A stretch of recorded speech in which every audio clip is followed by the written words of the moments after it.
ঝড়ের রাতে গঙ্গার অভিমান ভাঙিয়ে কাছে টেনে নিল অর্জুন। হ্যাঁ বন্ধুরা, আমরা এমনটাই দেখতে পাবো গঙ্গা ধারাবাহিকের আগামী পর্বগুলোতে।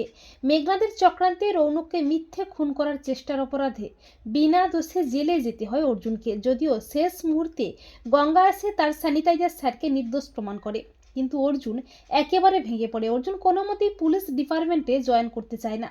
গঙ্গা অর্জুনের পাশে থেকে অর্জুনকে অনুরোধ করে পুলিশের কাজে জয়েন করার জন্য, কিন্তু অর্জুন কোনো মতেই রাজি হয় না। আর মোহনাও অর্জুনকে ভুল বুঝে অর্জুনকে ছেড়ে চলে যায়। অর্জুনের খুব কষ্ট হয়। অর্জুন সন্ধ্যার সময় হাঁটতে হাঁটতে গঙ্গার ধারে এসে বসে। আর ঠিক তখনই গঙ্গাও নদী থেকে মাছ ধরে ফিরছিল চড়ুই ভাতি করার জন্য। গঙ্গা দেখতে পায় অর্জুনকে। গঙ্গা অর্জুনকে জোর করে নিয়ে যায় বস্তিতে। গঙ্গা নিজের হাতে সমস্ত রান্নাবান্না করে অর্জুনকে খেতে দেয়। খাবারটা খেতে খেতে অর্জুনের প্রচণ্ড ঝাল লাগে।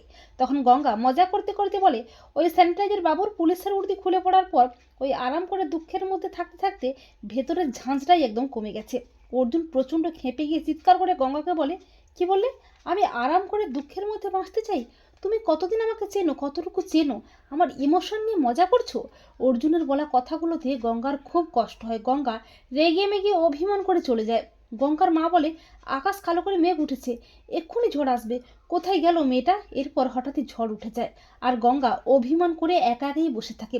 এরপর যখনই একটা গাছের ডাল ভেঙে পড়বে করে, ঠিক তখনই অর্জুন এসে গঙ্গাকে সরিয়ে নেয়। গঙ্গা ও অর্জুন নিজেদের অজান্তে অনেকটাই কাছাকাছি আসে ঝড়ের রাতে।